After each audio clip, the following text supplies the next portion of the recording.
Have you ever played in a merry-go-round? Or have you ever tied a stone and whirled it in your hands? Yes, many of you might have experienced this. Then, you have experienced uniform circular motion. In order to understand uniform circular motion, let us assume that a car is traveling in a circular path. The velocity of the car or the speed of the car is 10 meter per second.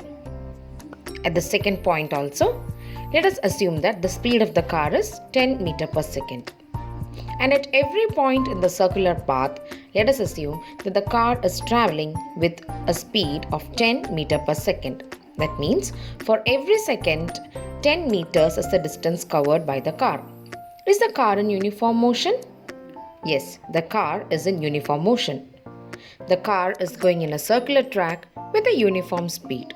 This indicates the car is in uniform circular motion. Let us define uniform circular motion. The motion of any object along some circular path covering equal distance along the circumference in equal intervals of time is known as uniform circular motion. In uniform circular motion, the speed of the object is constant, but the velocity changes. Let's recall that velocity is speed with direction. So, let's check how does the velocity change in a uniform circular motion.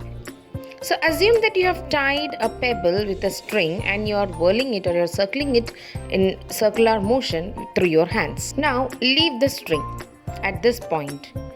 What happens to the pebble? Will it continue in the circular path? No.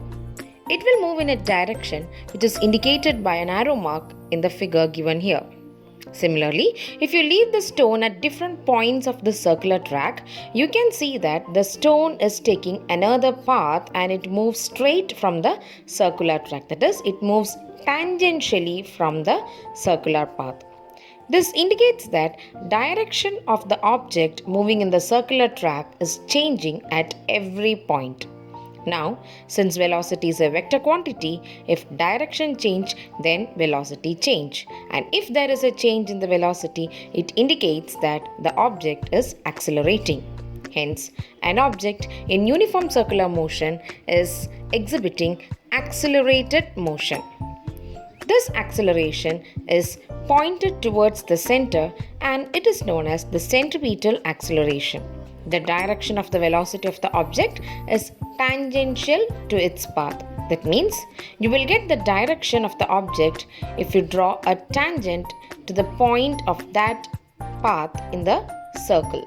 Let's see how to find the velocity of the object in a uniform circular motion. We know that in a uniform circular motion, the distance covered by the object in one revolution is actually the circumference of the circular path. Hence, displacement s is 2 pi r, where r is the radius of the circular path.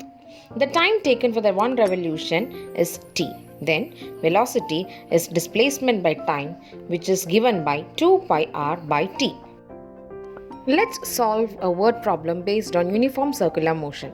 An artificial satellite is moving in a circular orbit of radius 42,250 km. We have to calculate its speed if it is taking 24 hours to revolve around the Earth. We know that v is equal to 2 pi r by t. Substituting the value 2 into 22 by 7 into 42,250 divided by 24 hours, we get the answer as 11055.4 km per hour. So let's summarize. An object is said to be in uniform circular motion if it covers equal distance in equal intervals of time in a circular track.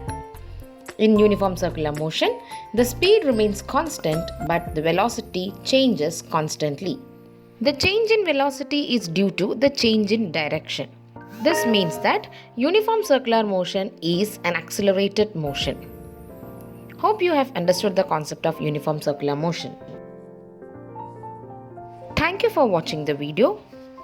If you like the video, then subscribe the channel. Visit the channel for science contents of class 8, 9 and 10.